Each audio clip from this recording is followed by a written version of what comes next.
Hello दोस्तों, आपको ये मानना पड़ेगा कि जंगली जानवरों को दूर से देखना ही ज्यादा बेहतर होता है, जैसे हम जू में देखते हैं। लेकिन कभी कभी आपका इनसे सामना होना तय होता है, खासकर तब जब ये जानवर सीधे आपके घर में घुस जाते हैं। और कभी कभी वो बिल्कुल अजीब तरीके से ऐसा करते हैं। आज हम आपको कुछ ऐसे एनकाउंटर्स के बारे में बताने वाले हैं, तो चलिए शुरू करते हैं।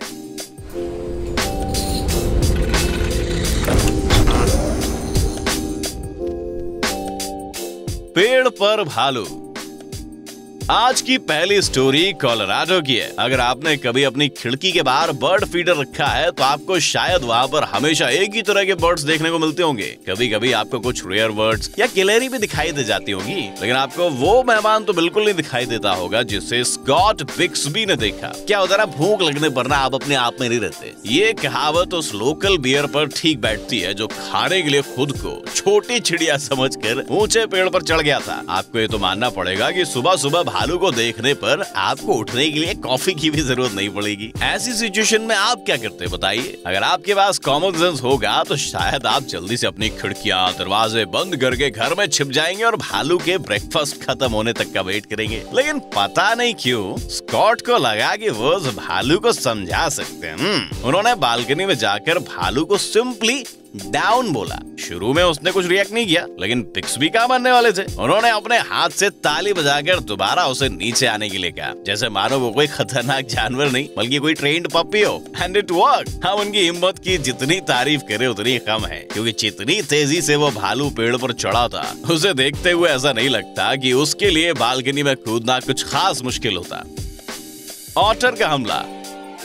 इस स्टोरी में सिचुएशन अलग थी। इस छोटे से जानवर को लग रहा था कि वो कोई बहुत बड़ा मॉन्स्टर है, इसीलिए उसने अपने आसपास के लोगों को डराना शुरू कर दिया और वो अपने इस रोल में काफी कन्विंसिंग भी लग रहा था। चलिए सबसे पहले देख लेते हैं कि हमें ऑटर्स के बारे में क्या पता है। ये प्यारे प्यारे बेबीज मजेदार आवाजें निकालते हैं और ये बेहद क्यूट लगते हैं। उन्हें देखकर आपको अपनी गोद में लेकर उन्हें कडल करने का मन होगा, या कम से कम आप उन्हें कुछ खाने के लिए देना चाहेंगे। इस वीडियो में दिखाए गए लोग बहुत लकी थे। ऑटर सीधे उनके यार्ड में आ गया था। उन्हें क्या पता था कि आज वही लोग उसके मेन्यू में थे। अपने आप देख लीजिए, बेचारी इस लड़की इस अनइनवाइटेड गेस्ट के पास जाकर इसके साथ खेलना शुरू कर देती है और वो उसे तुरंत काट लेता है। ओए होए, मुझे भरोसा है ये देखने के बाद आप कभी किसी जानवर को सहलाना नहीं चाहेंगे। इसीलिए घर के मालिक ने पीछे हटने में अपनी भलाई समझी और तब चीजें और ज्यादा इंटेंस हो गई। गुस्से में आकर उस ऑटर ने अपने शिकार को हर जगह दौड़ाना शुरू किया। भागने की कोशिश कर रहे हो, चौल पे टेबल पर चढ़ रहे हो, मैं तुम्हें वहाँ पे पकड़ लूंगा। उस समय ऑटर को शायद लगा होगा कि वो कोई भयानक शिकारी है, लेकिन ये ना भूलें कि ऑटर सचमुच एक शिकारी होता है। आखिर में किसी तरह ये कपल अपने घर के अंदर छिपने में कामयाब हुआ। लेकिन अगर ऑटर किसी तरह वहाँ भी पहुँच जाता तो इसमें कोई हैरानी की बात तो नहीं होती।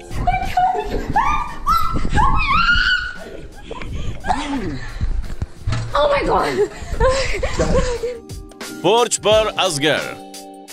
जाहिर तौर पर ऑस्ट्रेलियंस किसी छोटे मोटे गुस्सैल जानवर से नहीं डरेंगे। इस कॉन्टिनेंट पर रहने वाले लोग इतनी आसानी से नहीं डरते हैं। इसका रीजन है, आप किसी ऑटर को सीरियसली कैसे ले सकते हैं जब आपके आसपास का एरिया क्रोकोडाइल्स, बड़े बड़े सेंटीपीड्स और स्पाइडर से भरा पड़ा हो। लेकिन इस कंट्री में भी जानवरों के साथ साथ ऐसे एनकाउंटर्स हुए हैं जो लोकल लोगों को शॉक में डाल सकते हैं। ऐसी एक घटना ऑक्सनफोर्ड में देखने को मिली, जो गोल्ड कोस्ट शहर का एक सबब है। वहाँ पर एक औरत को अपने पोर्च पर न्यूज़पेपर के बजाय 5 मीटर लंबा जायंट स्नेक मिला। एक्सपर्ट इस स्नेक को तुरंत पहचान जाएंगे, ये एक बर्मीज पाइथन है। ये काम और नॉन एग्रेसिव होता है। वेल, अगर उस समय उस औरत को ये पता होता तो भी इससे उसे कुछ खास फर्क नहीं पड़ता। उस महिला ने स्नेक कैचर को कॉल किया भैया, जो बड़ी मुश्किल से उस रेप्टाइल को उठा पा रहे थे, जिसका वेट 80 किलोग्राम था। वो सुंदर एल्बिनो पाइथन सचमुच बेहद पीसफुल स्नेक निकला, लेकिन उसकी किस्मत बेचारे की अच्छी नहीं थी। उसके जो स्कार्स थे और कटी हुई पूंछ थे, उसको देखकर लग रहा था कि उसके पुराने मालिक ने उसके साथ अच्छा बर्ताव नहीं किया था। सैडली उस अजगर को मारना पड़ा, क्योंकि ऑस्ट्रेलिया में ना ऐसे पेट्स रखना इलीगल है। उम्मीद है इसके लिए पाइथन के मालिक पर कार्रवाई की जाएगी। कोयोट का हमला। ऐसा लगता होगा कि यूनाइटेड स्टेट्स में डरने के लिए कुछ नहीं है, क्योंकि वहाँ नेचर उतना वाइल्ड और थ्रेटनिंग नहीं है। एटलीस्ट आप अपने यार्ड में सेफ महसूस कर सकते हैं, है ना? लेकिन ये सच नहीं है। अगली स्टोरी प्रूव करती है कि आपको हर समय अलर्ट रहने की जरूरत है। 5 साल की क्रिस्टीन प्रिजिबिलिस्की अपने घर के पास वाले विला पार्क में जाने वाली थी कि तभी उसके यार्ड में एक कोयोट आ गया। ये फुटेज देखें। वो जानवर न जाने कहां से चला आया था। कोयोट्स को डेंजरस नहीं माना जाता क्योंकि वो इंसानों पर बहुत कम ही अटैक करते हैं, लेकिन ये जानवर शायद अच्छे मूड में नहीं रहा होगा उस वक्त। इसके अलावा बच्ची ने गलती कर दी, भागना शुरू कर दिया। वो शिकारी तुरंत बच्ची का पीछा करने लगा, उसे चेस करने लगा, लेकिन भगवान का शुक्र है किसी को कुछ नहीं हुआ। जानवर ने बच्ची पर अटैक नहीं किया, लेकिन वो उसके इतना करीब आ गया था कि वो उसे छू सकता था। वैसे अगर आप अपने घर को कोयोट से बचाना चाहते हैं तो बस एक बिल्ली पाल लें। लॉस एंजलिस में एक कोयोट बैकयार्ड में घुस आया था, लेकिन उसे नहीं पता था कि वहाँ एक खतरनाक बिल्ली रहती है। तो जरा देखिए बहादुर बिल्ली उस जंगली जानवर को कैसे भगाती है। ये सोचकर भी डर लगता है कि अगर वो बिल्ली कोयोट को पकड़ लेती तो बेचारे का क्या होता। Turkey gang. न्यू जर्सी के एक पूरे इलाके में चीजें बस के बाहर हो गई हैं। हॉलिडे सिटी में शेरिफ या मेयर के पास कोई अथॉरिटी नहीं। शहर के लोग इस एरिया को अवॉइड करते हैं और लोकल लोग सड़कों पर बाहर निकलने से भी डरते हैं। यहाँ पर एक खतरनाक गैंग का राज चलता है जो बच्चों, बड़ों और बूढ़ों सबको डराते हैं। इस गैंग में 40 से 60 जानवर हैं। हाँ, आपने सही सुना, हॉलिडे सिटी पर अब जंगली टर्कीज का कब्जा है।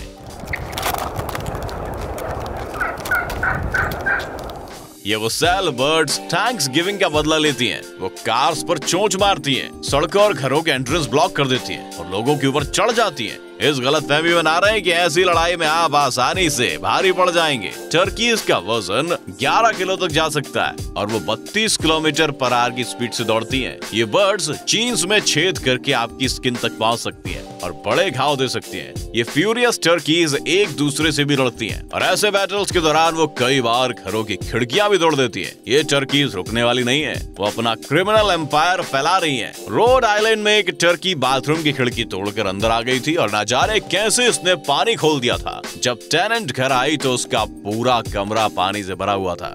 डैमेज की भरपाई में कई $1000 खर्च करने पड़े। ऐसा लगता है कि इस शहर को लॉस एंजलिस की बहादुर बिल्ली जैसे किसी हीरो की जरूरत है। Soccer kangaroo.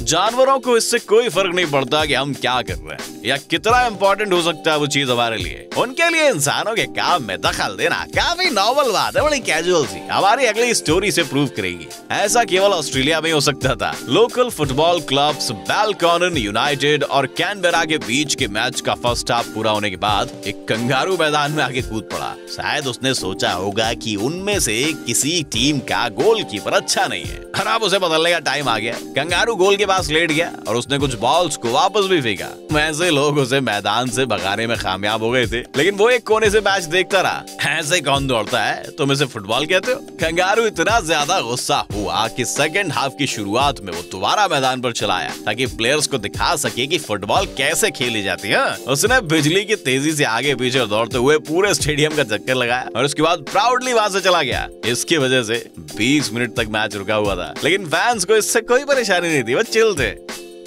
घड़ियाल की सैर। वैसे जंगली जानवर इतने भी इल मैनर्ड नहीं होते, उनमें से कुछ काफी पोलाइट होते हैं। जैसे साउथ कैरोलिना का ये घड़ियाल डिस्ट्रक्टिव टर्कीज की तरह लोगों की नफरत नहीं पाना चाहता था। जरा देखिए कितने ध्यान से ये बड़ा रेप्टाइल लाउन में रेंग रहा है। आप देख सकते हैं कि वो किसी प्राइवेट प्रॉपर्टी की कितनी रेस्पेक्ट करता है। इसके बाद असली मिरेकल शुरू होता है। घड़ियाल दरवाजे के सामने जाकर अपने पिछले पैरों पर खड़ा हो गया और ऐसा लगता है कि वो बेल बजाने की कोशिश कर रहा है। लेकिन अच्छी बात यह है कि उस समय घर की मालकिन घर पर नहीं थी। वो रेप्टाइल चाहे कितना भी अच्छा क्यों ना हो, उसे अपने दरवाजे पर देखकर उस औरत को कोई खुशी नहीं होती। कोई जवाब न मिलने पर और दरवाजे पर थोड़े बहुत स्क्रैच मारने के बाद घड़ियाल थोड़ी देर तक पोर्च में बैठा रहा, इंतजार करता रहा, वेट करता रहा, अपनी घड़ी देखता रहा और इसके बाद शांति से वहां से चला गया। हम समझ नहीं पा रहे हैं कि वो घर जाने की कोशिश क्यों कर रहा था भैया, लेकिन उसका बिहेवियर देख के लगता है कि वो नई जिंदगी शुरू करना चाह रहा होगा। मंडे टू फ्राइडे काम पर जाना चाह रहा होगा और 9 to 5 काम करना चाह रहा होगा और वीकेंड्स पर फन करना चाहता था। घर में हिरन।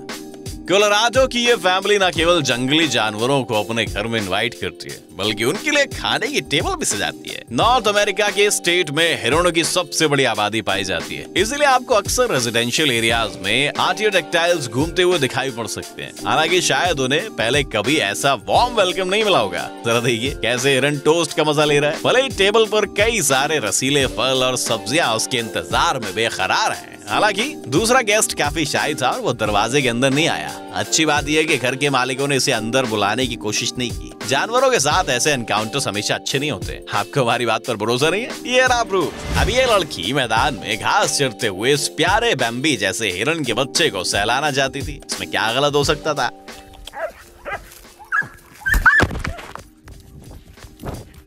उस हिरन के बच्चे ने काफी क्लियर कर दिया कि जंगली जानवर पालतू जानवरों से डिफरेंट होते हैं नहीं। तो अगर आप अपने घर में हिरन पालने का प्लान बना रहे हैं और सोच रहे हैं कि इसे क्रिसमस पर कैसे तैयार करेंगे, और तो बेहतर होगा आप एक कुत्ता पाल लें। कार में घुसने वाले भालू। ऐसा लगता है कि यूनाइटेड स्टेट्स में केवल बर्ड्स ही अपराध की दुनिया में नहीं गए। इस देश में एनिमल किंगडम के कुछ दूसरे गैंगस्टर्स भी रहते हैं भाई। वैसे वो मोस्टली कार में लूटपाट मचाने में स्पेशलाइज्ड होते हैं। एक बार फिर आइए कोलोराडो चलते हैं। यहाँ पर रहने वालों को हर समय केयरफुल रहना चाहिए। केट सीगल ने बस एक रात अपनी कार गैरेज में नहीं रखी और उन्हें तुरंत इसकी कीमत चुकानी पड़ी। सुबह उठने पर उन्हें समझ नहीं आ रहा था कि गैरेज का दरवाजा क्यों खुला है, क्योंकि उसकी चाबी उनकी सुबारू में थी। गाड़ी के अंदर देखने को पता चला कि वो बिल्कुल बर्बाद हो गया था और उसमें मौजूद गमी बियर्स भी गायब थे। उस चोर को दूसरे स्वीट्स कुछ खास पसंद नहीं आए और शायद आप समझ गए होंगे कि वो चोर कोई और नहीं बल्कि एक भालू था। ऐसा लगता है गमीज को देखकर उसे इंसल्ट महसूस हुई होगी। क्रॉसओवर के इंटीरियर्स बर्बाद करने के बाद वो बदमाश भालू ऑटोमेटिक गेट के रिमोट पर चढ़कर भाग गया था। ऐसी एक घटना जेफरसन कंट्री में भी हुई थी, लेकिन वहाँ पर एक असली प्रोफेशनल था। वहाँ पर जबरदस्ती घुसने के कोई साइन नहीं थे। लेकिन एक बार फिर से सुबारू का सिलोन पूरी तरह से बर्बाद हो गया था। इस बार वो चोर कार से भागकर भी नहीं गया। ऐसा लगता है यहाँ के बियर्स को ये कार बहुत पसंद है। लॉस एंजलिस के जिद्दी अपराधी। अच्छा भाई, ये वाली जो स्टोरी है ना, इससे हॉलीवुड की एक फिल्म बन सकती है बिड़ू। इस चोर को मीटबॉल नाम दिया गया था और ये सबसे पहले 2012 की शुरुआत में लॉस एंजलिस के फुटहिल्स में दिखाई दिया था। ये केयरफुल था और ज्यादातर रात के समय आता था। ये कोई वैल्यूएबल चीज नहीं चुराता था, बल्कि केवल मीटबॉल्स फ्रूट में ही संतोष कर लेता था और बस कभी कभार किसी के पूल में तैर लेता था। उसका वेट 180 केजी था और उसके पिजियन टोड फीट थे। जी हाँ, एक बार फिर से ये रेस्टलेस बियर था। इस जानवर ने कई हफ्तों तक मेट्रोपोलिस लाइफ का मजा लिया और यहाँ रहने वाले लोगों का इतना ज्यादा मनोरंजन किया कि इसका अपना एक ट्विटर अकाउंट भी बना दिया गया। लोग इसे ग्लैन बियरन के नाम से भी जानते थे। हालांकि कुछ हफ्ते बाद इस भालू को ट्रैंकुलाइजर का डोज देकर जंगल में छोड़ दिया गया। इसके बाद उसके अकाउंट पर एक मोक ट्वीट में लिखा था, I will be back. Well, her joke में थोड़ी बहुत सच्चाई जरूर होती है। कुछ महीने बाद आधी रात को गैराज से शोर सुनकर जॉय बॉल की नींद खुल गई। अंदर जाने पर उसे क्या दिखता है, एक बड़ा सा भालू रेफ्रिजरेटर से मीट बॉल्स निकाल कर आराम से इसके मजे ले रहा था। चोर वापस शहर में आ गया था भैया, वेलकम बैक, और उसे भूख लगी थी। एक बार फिर मीट बॉल को ट्रैंकुलाइज्ड करके शहर से 40 किलोमीटर दूर छोड़ दिया गया। और भैया नींद से जागने के बाद उसे रियलाइज हुआ कि ये पूल में रिलैक्स करना तो भूल ही गया और इसीलिए वो दोबारा लौट आया। इसका तीसरा विजिट आखिरी होना चाहिए, क्योंकि इसके बाद इस बदमाश को जिंदगी भर के लिए नेचर रिजर्व में भेज दिया गया था। लेकिन जरूरी नहीं है कि यही कहानी का अंत हो।